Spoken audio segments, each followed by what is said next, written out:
Tēnā koutou I mā takitaki mai.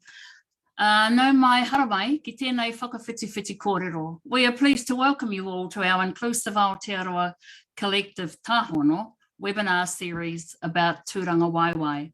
So please settle in and we hope that you will find our session very useful for you as well. I'm going to start with an opening. Kia whakapapa pauna mu te moana. He huarahi mā tātou I tēnei rangi, aroha atu, aroha mai, tātou I a tātou katoa, hui e, tae ki e. May peace be widespread, may the sea be like greenstone, a pathway for us all this day. Let us show respect for each other. So, kia ora koutou, ko Keriana Tawhiwhirangi tōku ingoa, and I'm going to go through and share with you a little briefing on our kaupapa and IACT, and then we'll move into our session today. So IACT, we focus on building an inclusive Aotearoa New Zealand where everyone has a place to belong.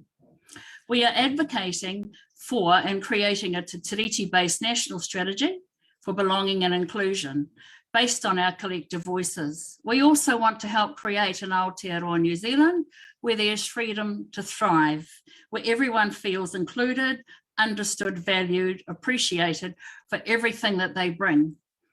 We also understand our sense of belonging through the Māori concept of Tūrangawaewae, and we believe while it is a Māori concept, it's probably applicable universally. Also, we feel a fully inclusive Aotearoa can be achieved by empowering communities so they can sort and work through solutions that will work for them, and also identify ways and means to do this in collaboration with other communities. So just a little couple of rules for our engagement today is that we will be making this a very interactive session, and we hope that it will flow and our ideas will come out freely and fresh. So I would like to introduce our guests. We have Tuwe, a Zimbabwean storyteller, educator, researcher, and cultural producer based in Tāmaki, Makaurau. We also have Glenn Barclay, semi-retired and chair member of various organisations based in Te Whanganui Ātara. And then we have Nurain Janah, senior consultant at Ernst & Young and founder of Authenticity Aotearoa, based in Tāmaki, Makaurau. They will also get to introduce themselves fully when we start with our first question. And because it's about Tūrangawaewae, I'm just going to place a few things around what that is and what we believe it stands for. So literally, Tūrangawaewae is a place to stand. We believe that the treaty affirms for Māori their Tūrangawaewae, but also gave others a Tūrangawaewae here too. And also if we understand Tūrangawaewae, then we will also understand how Te Tiriti o Waitangi strengthens everyone's rights to be here. And we feel that Tūrangawaewae is so we can connect to a place where we feel very empowered, connected and secure. And here in New Zealand Aotearoa, while we are all New Zealanders, we are different New Zealanders and we have all sorts of magic to bring to that. And so from that, we believe that Te Tiriti enables others to come here. We believe it gave everyone a big warm welcome and invite. We believe that when the welcome is accepted by manuhiri, by people who come here, then they too, in accepting that welcome, have roles, responsibilities and ways to be that must be acknowledged and adhered to. And so from there, I will now go through our 4 questions very quickly. So the first one is, what is your Tūrangawaewae? Does this concept exist in your culture? What words, icons, images do you describe when you think of your Tūrangawaewae? And also, how can we support the Tūrangawaewae of others or for future generations? So our first question, and we'll start with Maka, and each of our guests will actually give an introduction, a whakawhanaunga of who they are, and then they will begin to answer the question. Nō reira, tēnā koutou, tēnā koutou, tēnā tātou katoa. Kei a koe, Maka. Kia ora, thank you. Kia ora tātou, everyone. My name is Makanaka Tuwe. I'm a storyteller, a researcher, educator, and cultural producer, and I am based in Tamaki Makaurau. My work flows at the intersections of embodied self-care, collective wellness, and social justice. Thank you so much, Inclusive Aotearoa, for the invitation to be a part of this kōrero. It's an absolute honor. So when I think about my tūrangawaewae, it is my deep sense and connection to the home that I've created within myself. As a third culture kid, or someone who was raised in a culture that is different to their parents, the notion of place, belongingness, and home is one that I am constantly navigating. And recently, and I would say in the last about 6 months, I've settled into a space where I understand that the sense of place, belongingness, and home to be from within myself. It is a space I've nurtured for myself. It is my body. It is the values that I embody, and it is how I show up in the world. I am also comforted in the knowing that my tūrangawaewae is within, as it acknowledges my whakapapa and the eternal thread that connects me to my ancestors. Recently, a wahine named Janah, who I connected to, reminded us that we are set in the bodies of our ancestors. So understanding my tūrangawaewae as being within myself grounds me in a web of relationship that is deeply nurturing and connected to who I come from, who I belong, and who I belong to. So thank you for that question. Thank you, Maka. And you raise some really, really nice things there. And I think one key thing I just want to say is that's right, tūrangawaewae, it could be a physical space, it could be spiritual, it's where we feel empowered. So thank you so much for opening us with your lovely whakaaro there today. Okay, so who would like to come in now?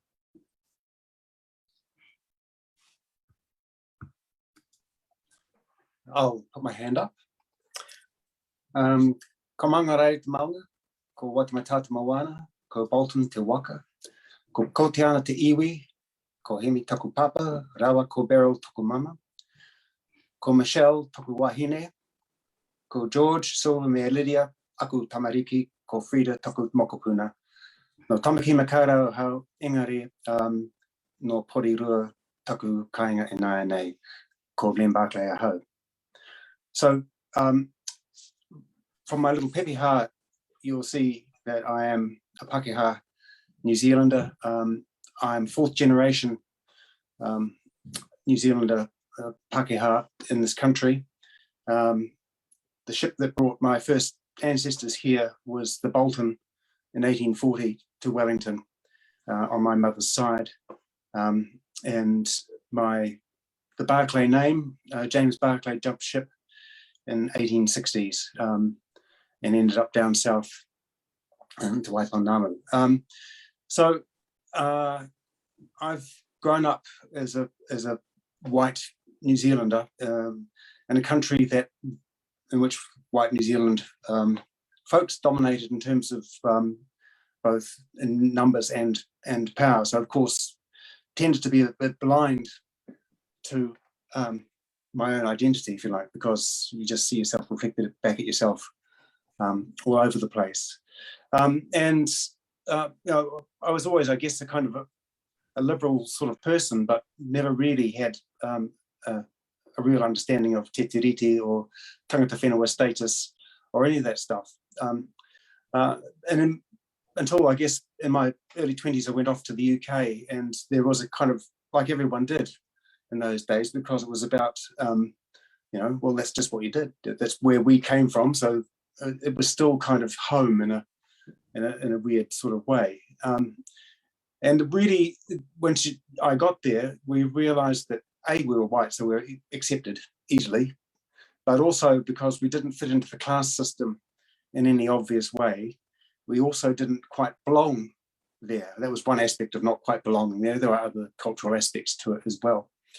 We came home after 5 years, and it wasn't until you got home and I was invited. I was going for a job. I've spent my working life in unions, by the way, and so I got a job working for the Polytech Teachers Union, and the very first thing they did was invite me to a hui in whakaaro, in which the union was examining its approach to Māori, both as members and as students within the Polytech system. And it was an eye-opening experience for me, and it's kind of started a journey that's continued, which has led me to realise that I am a Pākehā, that this country is my where I belong. So my sense of identity is very much now here in this country, which is in the Pacific. I have connections that go back, of course, to Scotland and elsewhere, but what has shaped me is this country, and it's shaped me in my whānau over generations.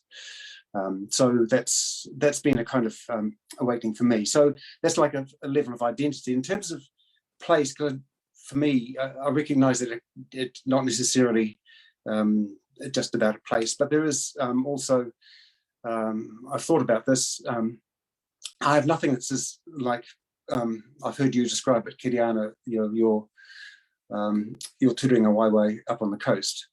But the place where I grew up, that place in Auckland and Tamaki Makaurau, which was close to the sea, where my father used to take us out fishing, and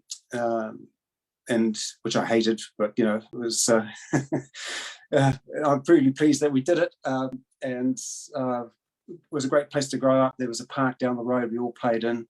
The houses where we lived were all ex-servicemen and their families. My father had fought in the war, and we've planted a tree in the Churchill Park within the line of sight of our own old family home. So that's the nearest thing to Tūrangawaewae. I don't like the area anymore. It's very, very rich and middle class these days, but it's nonetheless it's where I grew up, and it's where it has that sense for me. So yeah, that's what I'd like to say at this point.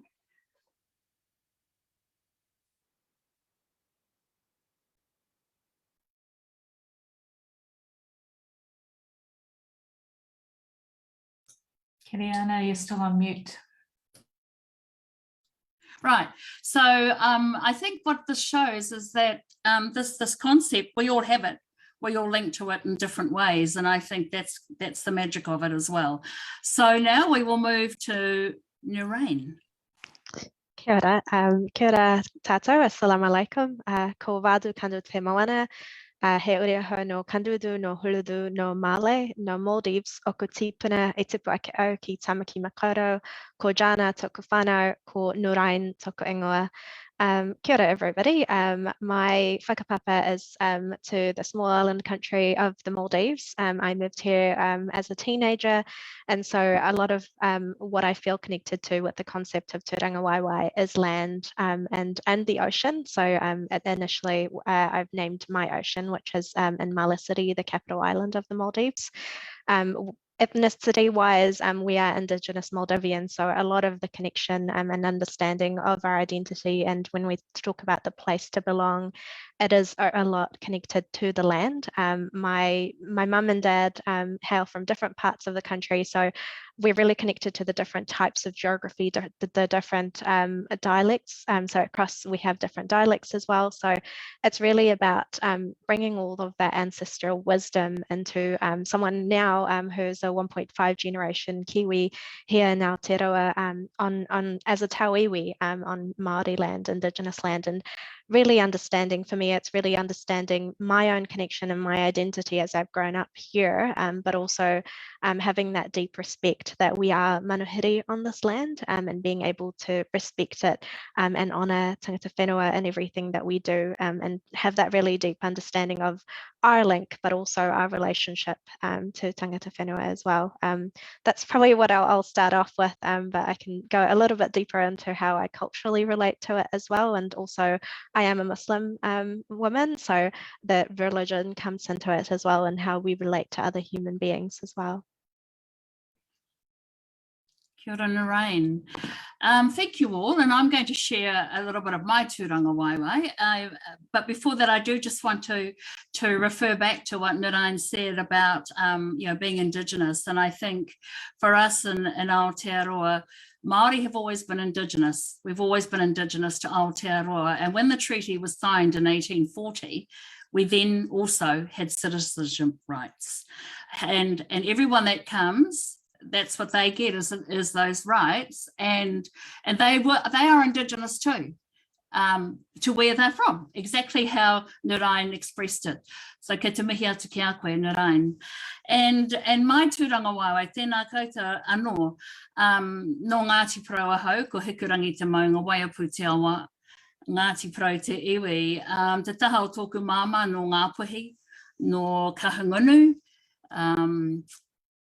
te aitanga, Ngaita Maruhiri, te aitanga Hawiti, te taha o tōku pāpā no rongo mai wahine me Ngāti Porou. And then to add on to all that mix, I also have links to the UK and to Canada. And I just want to say, that I'm glad that in our country, our birth certificates have moved from classifying us and putting us into fractions. And that when I looked at my mum and my dad's birth certificate, my mother was classified as a 3/4 caste Māori, whatever that looks like, and my father was classified as full Māori. So if you look at that, by that logic, I'm 7/8 Māori, whatever that means, and glad to know that that's gone. And for me, as Glenn mentioned, my tūrangawaewae, yes, I do refer to Te Tai Rāwhiti because that's where I grew up. And I think the joy of tūrangawaewae, particularly when you're connected like a bit of an octopus all over the place, it can move, it can depending on moments in our lives or relationships with people.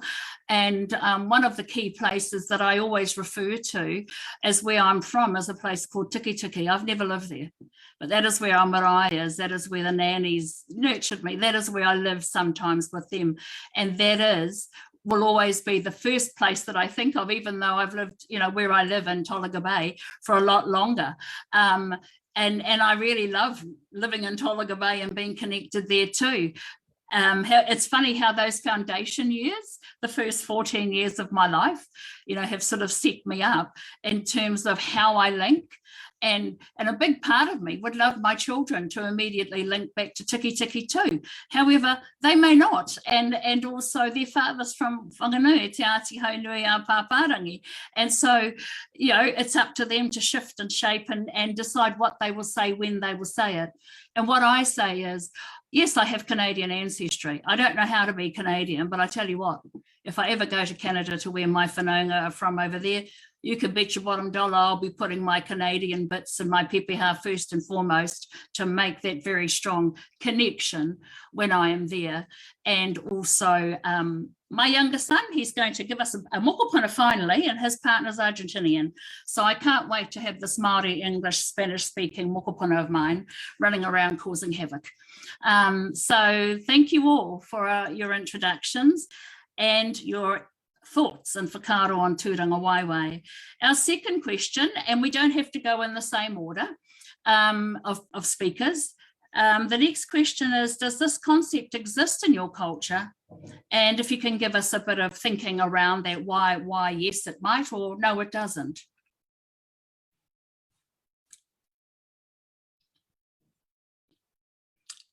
Nurain, you're on my screen, so you must be going first, are you?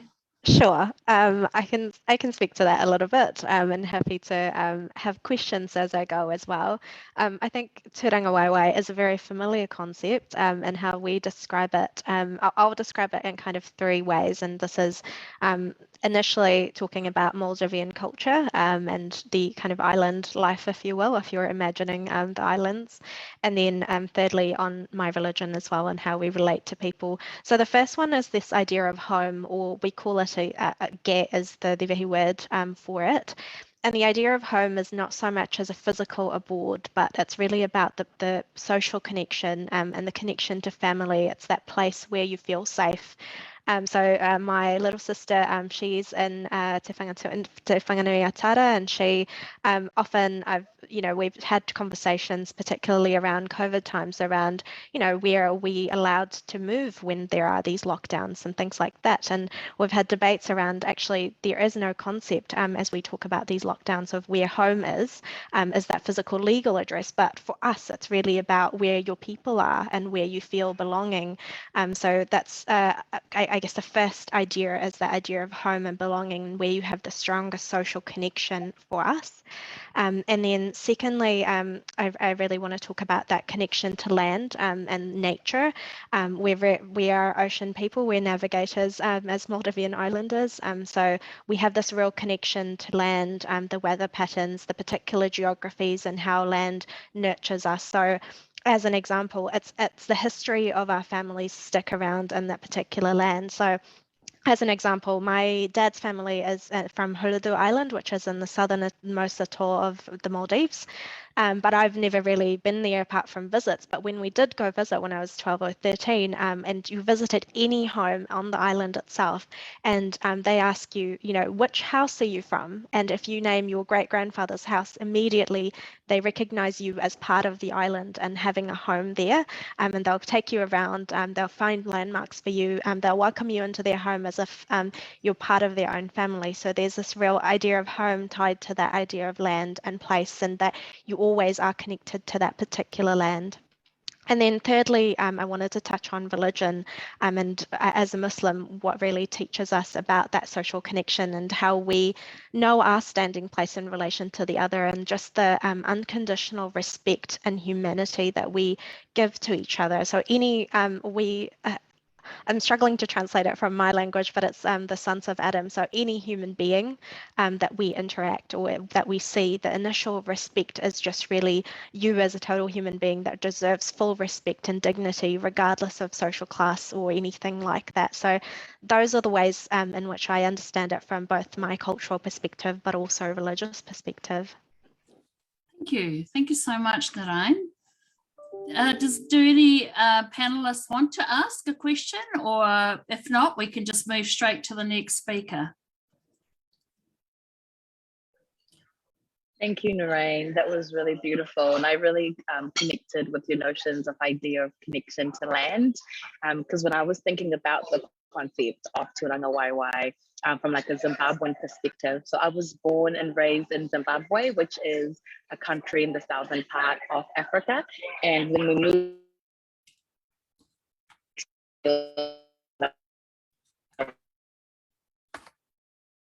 10 years old. So we say mono mono nekodape vanu, which loosely translates to I am because we are. And this emphasizes the interconnected nature of our experiences. And so this emphasis on our interconnected nature of our experience is grounded in the concept of hunu. And hunu is a socio-ethical way of being that honors the interrelatedness of all beings. So this is from Māori, who is the creator, Musika Nika, which is, the creator of the earth, Musika Vanu, the creator of the people, but the relationship between Māori, Mondoro, Mizimu, which is the ancestors, Denga, which is heaven, Moka, which is animals, and Ivu, which is essentially earth that grounds and holds all of these relationships. So this web of relationships and honoring them sort of underpins all our belief, behavioral, and relational patterns and systems. And this is also similar to what a lot of folk talk about when they talk about Ubuntu as like an African philosophy. And Ubuntu is actually a Zulu philosophy that loosely translates again to all for one and one for all. So you could say that in a Zimbabwean culture, or from a Shona perspective, our Tūrangawaewae is rooted in honoring this web of relationships and connections, specifically in relation with Ivu and Earth. So thank you, I really connected to that.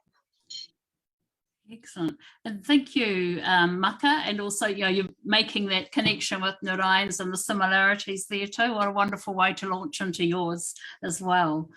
Kia ora. Kia ora, the last and possibly the most disappointing. I think I was really lovely to hear both Maka and Nurain talk in that way. I think it's, when I was thinking about this question, I mean, I think there are words and concepts that do have some relationship in English to this, and around identity and place and so on. But there's not, it's one of those words, tūrangawaewae, that doesn't translate neatly into English, and that's, of course, is its huge value in terms of what it adds to our understanding of ourselves, just by using the term.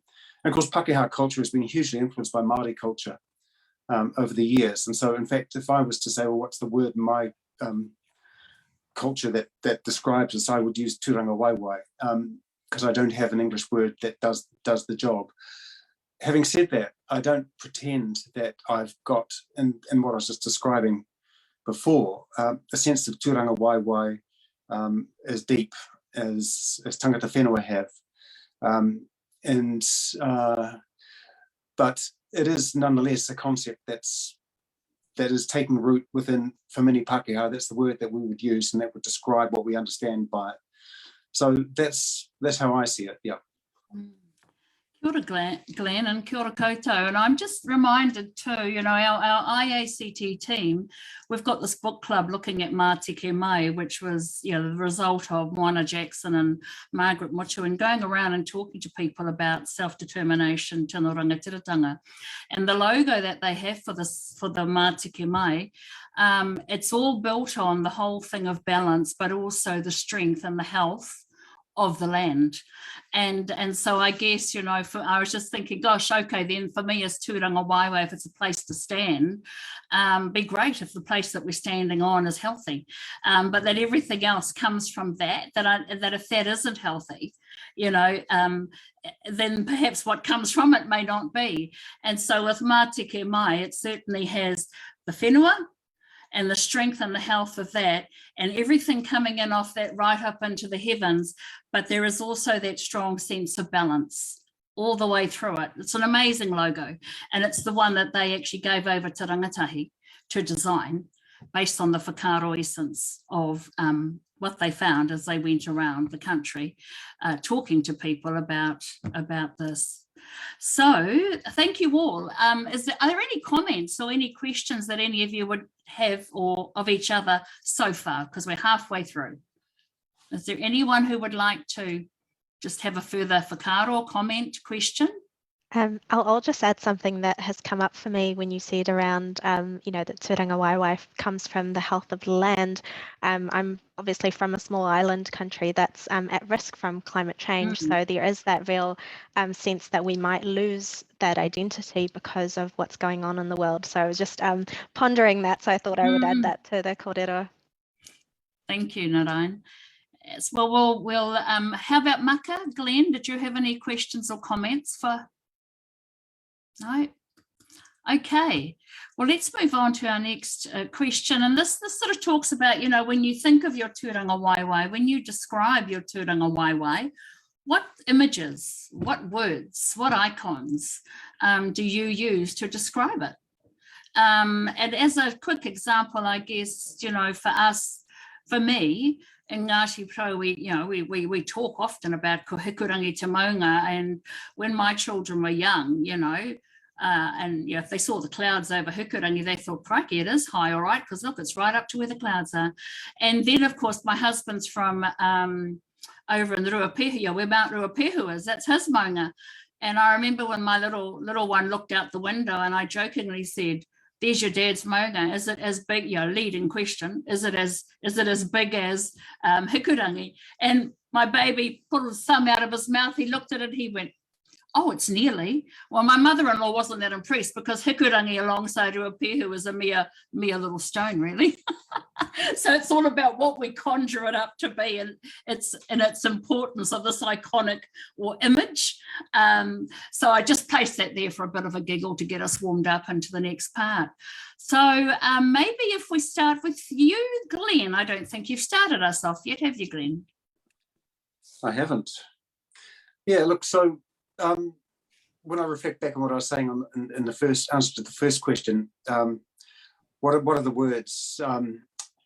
Well, as I've said, I think they're probably deeply inadequate for the most part, but certainly things like home, whānau, community, are things that I think of when I think back to that place where I grew up. So that sense of place, and by place, it does mean that a connection to the land, to the community that lived there at that time, which was very, it was a very tight community. We were all kids of a certain age, growing up, and the memories are very, very strong for me. So those are the words that spring to my mind when I'm thinking about it. It's home, community, whānau, for me, that define my sense of Tūrangawaewae. Kia ora, Glenn.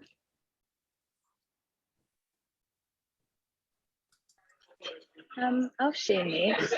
It's so interesting that we keep coming back to whenua, and your giggle about the maunga reminded me of my maternal grandmother in the village, and I used to visit her a lot when I was much younger. And if it's interesting, if I was to name a place for my tūrangawaewae, I'm always taken back to the rock formation that was just outside our kitchen compound. And as a kid, it always looked like it was so massive because we'd all have to climb on it and play on it. And then when I was last in Zimbabwe, I think I would have been around 18. I was like, wow, it's just looks like a little rock, but it's interesting that still in my imagination till this day I still see it as this big mountain. But in terms of what words, icons, or imagery comes up when I describe my tūrangawaewae, the words I would use to describe it are quite similar to Glenn's words: home, I'll add in there love, justice, and balance. And when I think about the imagery, I keep getting taken back to whenua because I see soil, I see earth, I see mama or papatuanuku. And a few months ago, when I was reflecting on the notion of home, and I think I mentioned it earlier in my introduction, when I sort of settled in this place of where, my tūrangawaewae is within myself, I was looking at home and belongingness through the lens of language. And I arrived at this notion through the Shona notion of being wana wewu, which loosely translates to being a child of the soil. So when I sat with that, I realized that wherever the earth or the soil is, I am home and I belong.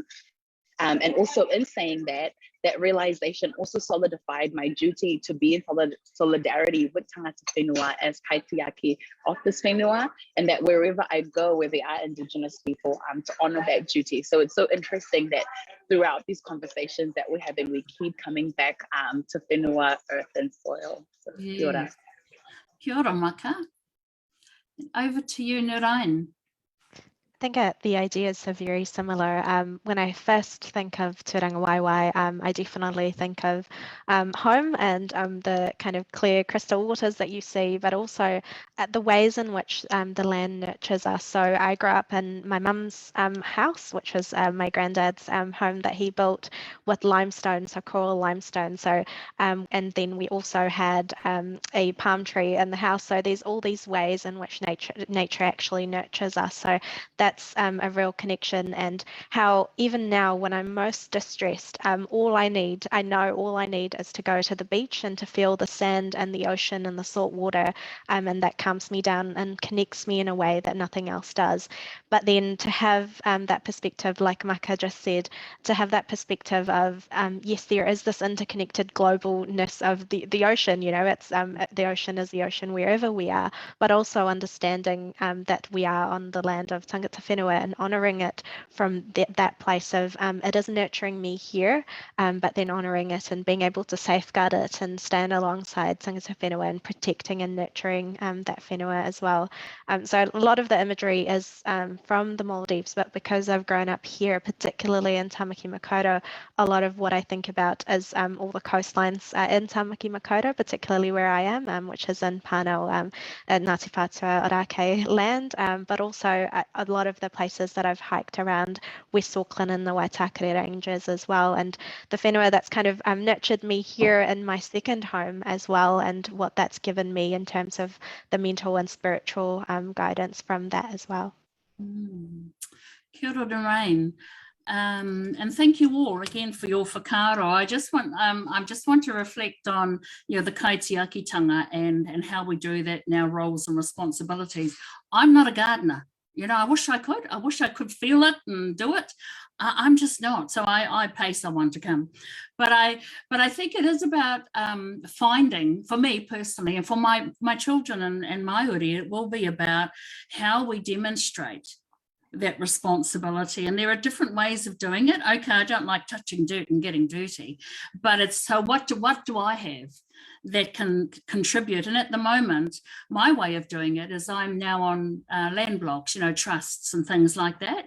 And so I try and contribute, and I still don't know much about farming, but what I'd like to think I bring is my thing around business, around leadership, around ensuring we get the voice of the people who own the land and have that hit the committee table. So so that's one thing. The other thing too is that when we think of our children, for us growing up as children, we used to go to a place called Lawton Point.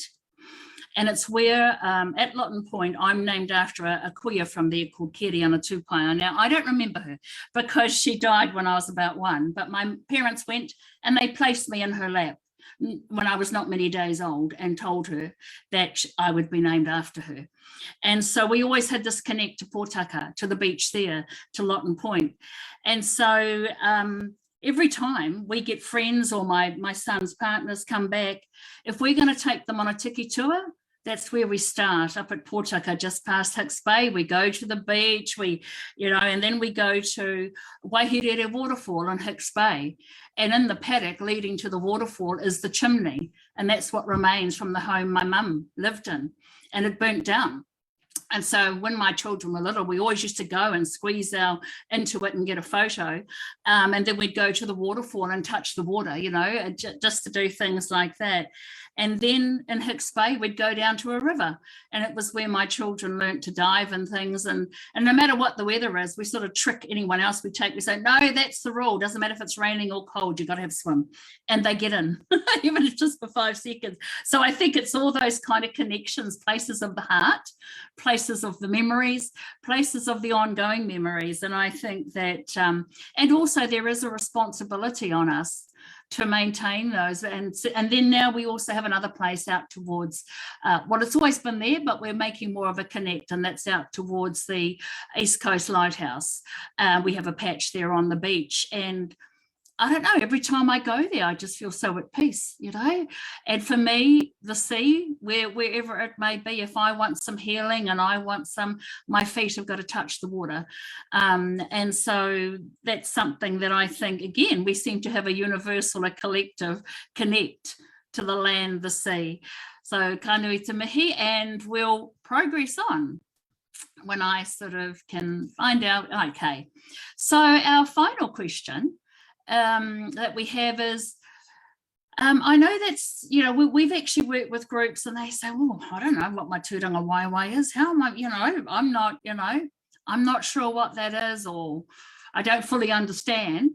And if we believe that feeling really, you know, connected to here and included and belonging here, because that's something that IACT believes, is that if we understand this concept of tūrangawaewae, that it is a universal one, even though it's the way Māori tend to talk about it, that's a really good sort of a good thing to have discussion about anyway. And it doesn't mean that there's a right answer. It doesn't mean we have to be all on the same level playing field and have the same, you know, idea of what that is. But some, you know, so I guess, how do we support if we think that that is a really important step towards feeling a greater sense of belonging and inclusion here in Aotearoa? What might be our task in supporting the tūrangawaewae of others or future generations? So I'll just throw that over whoever would like to start us off on that. I'm happy to go first. I think my response when I saw this question was almost like an instinctive and one that was intuitive. It was just like, we support the tūrangawaewae of others or future generations by being in right relationship with them, by seeing them for who they fully are and allowing them to act, participate from that capacity. So I think that's how we can support the tūrangawaewae and feeling of belongingness and place in others. Great start. Thank you, Maka.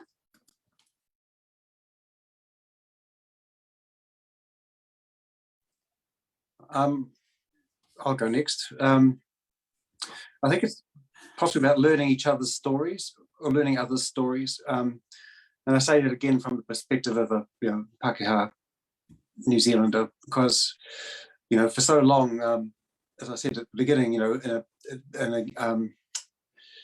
a country that has been overwhelmingly white, we don't necessarily see ourselves, let alone other people's stories. So I think that the challenges for us is to do that.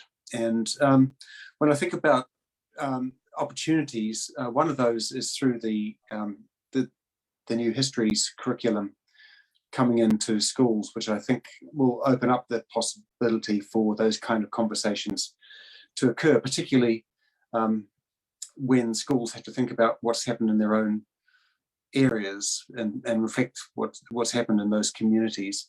And those communities with thinking of, for example, where Chinese miners had a history in that area, to bring those stories out, I think will help us all reflect on what Tūrangawaewae means for different cultures.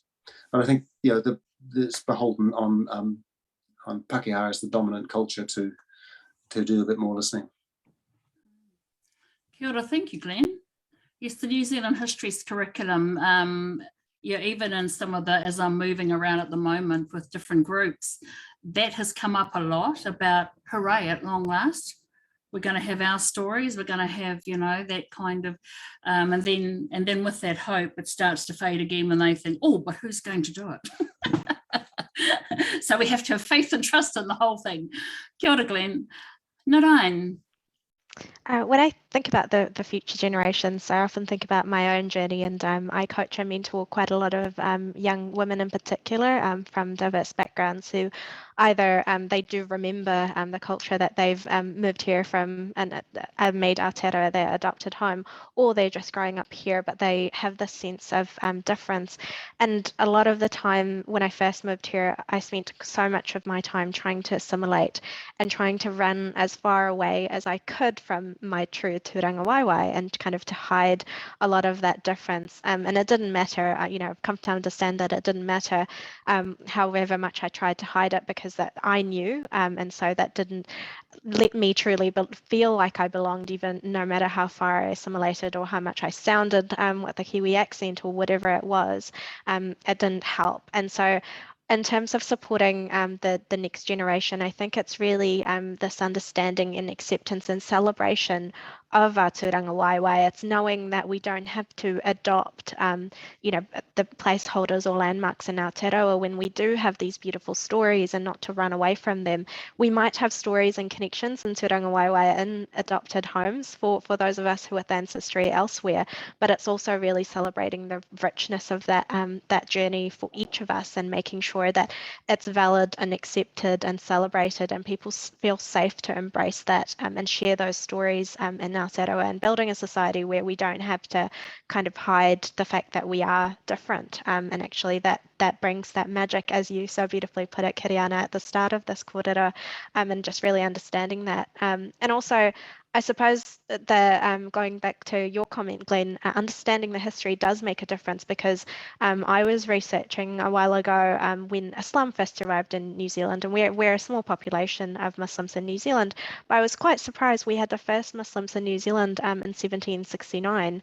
So we do have a long history of Islam in New Zealand, and really understanding that, it's not a new journey, it's just building on that and being able to celebrate that as well. Kia ora, Nurain, and to you all. And I think for me, I've always worked on the basis that, rather than having blockages like how we're different, that is good, but also a good place to start is, okay, and with all our differences and magic, what are some points of sameness? what are some points of, and that's quite good, even in a mediation type thing that probably Glenn's been in more than I have, but I've been in the odd one. It's always quite good to start from a place of, actually, now, what do we all agree on first, and go from there. And so I made a few notes here, when I think it was you, Maka, you talked about, I think, really seeing people, really accepting and all of that. And as you were going through those, I mean, I've worked in the leadership development space, and certainly that's exactly what it is, I think, for leaders. Who are they? Can they put their stake in the ground and say who they are as a leader, what they are, how they want to be as a leader, and then working from that. And I know that, Glenn talked about the histories curriculum. I know at one time we were asked, when I briefly worked in the Ministry of Ed and they were doing some other curriculum thing, this is sort of in the early 2000s, and our manager said, well, can I just get all your thoughts? What do you think is important to have in the New Zealand curriculum? We were all kind of thrown, and I thought, right, what do I want for my children? Or what do I want? What kind of children? What kind of, do I want them, citizens do I want them to be? And so I said, well, for me, I want my children to know who they are and like who they are. And from that base, go and make a really worthwhile contribution wherever they may go, and that they operate from a strong values base. And that what I was meaning with that is that no matter what they do and who they interact with, that they're not just real mongrels, and things at the end of the day, that they always have a sense of care. And I think, my mother, I grew up with a mother who was a social worker. And so, we were sort of, I look back now, I mean, it was always a surprise sometimes to wake up and just find someone else in our house, who had nowhere else to go. But I think, that has brought a certain amount of richness to my life, to actually be, understand and tolerate many, many different kinds of people different to us, and have to interact with them, and have to engage with them. And I know that, my grandfather and grandmother lived with us, and my grandfather didn't think it was too kosher. At times he'd have my mother up and say, what are you doing bringing those people here? And she just told him to shut up and keep going. But I think the thing is that that whole sense of if we are strong in who we are, then we are most times we will operate from a really caring, strong base to make everyone that we interact with feel safe, feel cared for, feel included. So I just want to thank you all for your thoughts. Now, we have actually got some questions coming in. One of them, and but before I go to those, I'm just going to put it back to the panel. Do you have any further comments or questions to make to each other about what has been said so far? No? Okay, well, we'll proceed. Let's have a look at one of our questions we have here is, what if you feel disconnected to any tūrangawaewae? How do you talk about place then?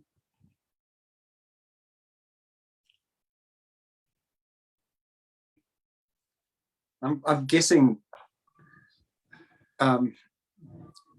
perhaps incorrectly, that person is thinking about it as a place. I find it hard to think that no one has an identity, although as a Pākehā, what I was saying earlier about because we have been for so long the dominant culture, we haven't had to confront ourselves or think about ourselves, because we looked around and that's all we saw, and we never really had perspective on our own values or anything. It was just the way it was.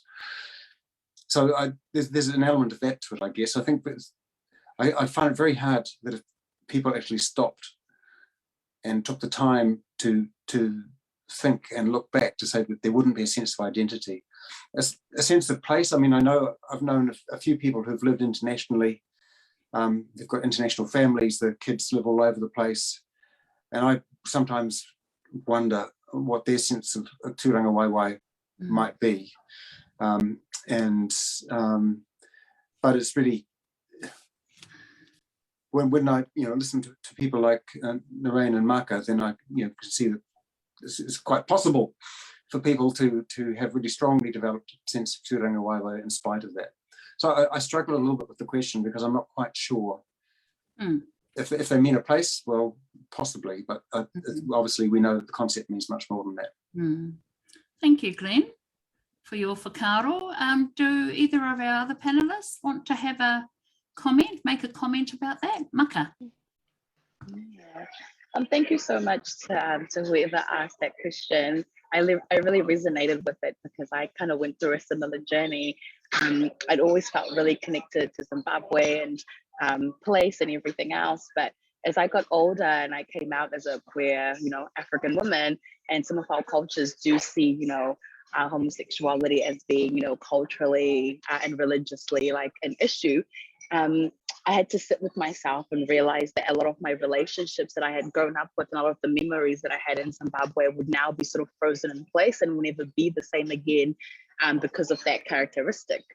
So I had to sit there and I reflected on when was there a time in my life when I felt the feelings that I am yearning for, which was connection, which was community, which was belongingness. And that's when I had that experience with really connecting to earth and soil, but also to thinking of the time when I was much younger and with my grandmother and my, sitting under the mango tree, traveling to the village, being by those rocks. And now when I think about my Tūrangawaewae, I just think of it as, that space where I once felt safe again and really nurturing that place and always returning to it again. And also knowing that I can build on that feeling now that I am in a different place and still have some sort of connection to it. So really sending out love and lots of aroha to whoever's experiencing that, and really questioning the connection to a sense of place. Yes. Well, thank you so much, Maka, for your thoughts too, because it makes, lots of connections and things in there too. Nurain. I think I'm very much resonating with what you've said, Maka. It's not my kind of strong sense of tūrangawaewae today is not what it looked like 10 years ago, and certainly not what it looked like 5 years ago. It takes work, particularly when you have two homes, you have 2 feet in 2 places. So it takes work to build that community. Like we certainly often feel as a family here in Aotearoa, where we do feel that sense of missing of those social connections and bonds, because we used to live in intergenerational homes and aunties and uncles and everyone around, so it does take work, but I've also found particularly with the community of Authenticity Aotearoa that's grown organically, that there are people who are similar, and you can find that adopted family, but it does take work. And like Maka said, sending you lots of aroha as well, and always here for those of us who are finding their tūrangawaewae and belonging in community. Yeah. Well, thank you all, and I hope the person who put that question up feels like that there have been something there that they can take and really get some hope from too. So thank you all. Another question we have here is, what can I do in my networks and groups to have more conversations like this?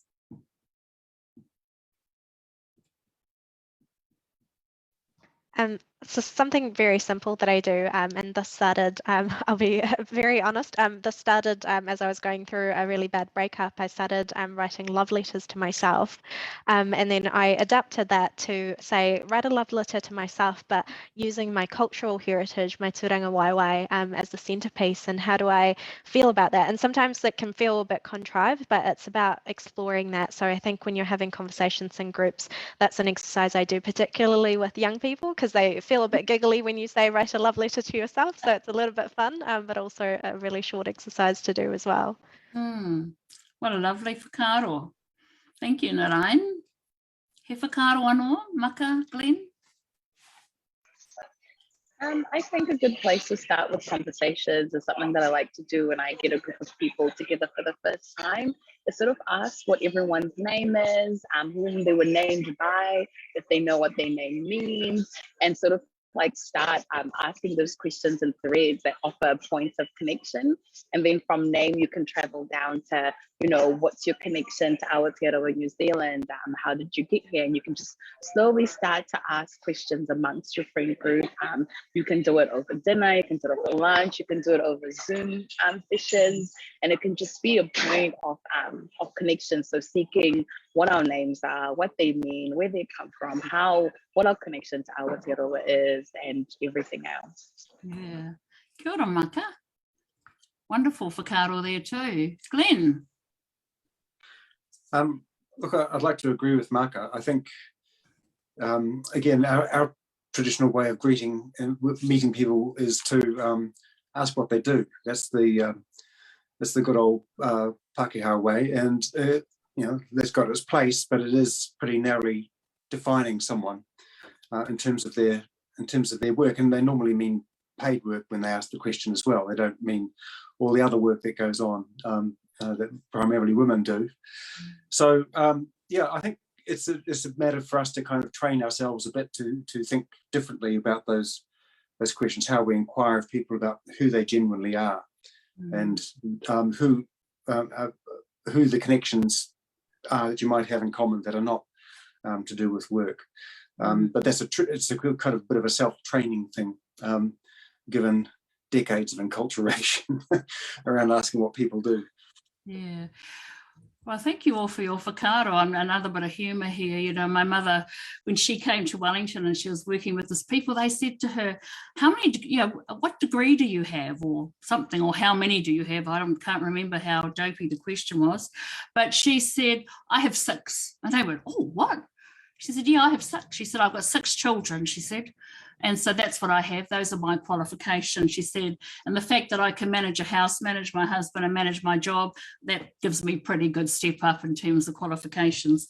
And I just want to share too, you know, we did a Tūrangawaewae session, I think it was with our group, and the kind of, again, the depth and the breadth we got from that. And when it finished, I said, gosh, that session felt like whakawhanaungatanga on steroids, because just so much richness came up. And I heard, I think, Maka, you mentioned about, you know, how'd you get your name and things. And again, this is a humorous one, because a group of Māori, we were sitting public servants, and the person who started it said, right, we're going to go around everyone and find out how you got your name. Well, unless you're going to have a week's long hui, it's not a good thing to have with a group of Māori. Because it just about took up the whole of the day. So that's just a warning. Just ask one of them, just ask one. So I do just want to thank you all for your whakaaro. It's just been wonderful, real honour and privilege to be here with you all today, to have you sharing just the joy and magic of who you are and how we can harness all that. And it just warms my heart to know that here in Aotearoa we have such potential to maximise and have even more, even better opportunities to become a really great group of people in our country, to showcase to the world on what this belonging and inclusion can be like, on how we can share and actually value and respect without having to feel as if we're losing any power, without having to feel as if we're losing a bit of ourselves. It's about an and how we keep on launching into that space of whatever else. And it reminds me too of my leadership journey. I've had people say, so what does the best principle look like, Keriana? And I said, well, I don't know, I haven't seen one yet. But the thing is, this is about what's the best you're bringing and how much better you're going to be every moment you're out there doing your job. And I think that's the thing, because there is no perfection.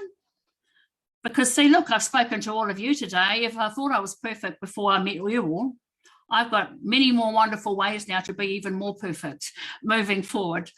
And so I just want to thank you all so much. And I hope that we all meet again, hopefully ātinana in person.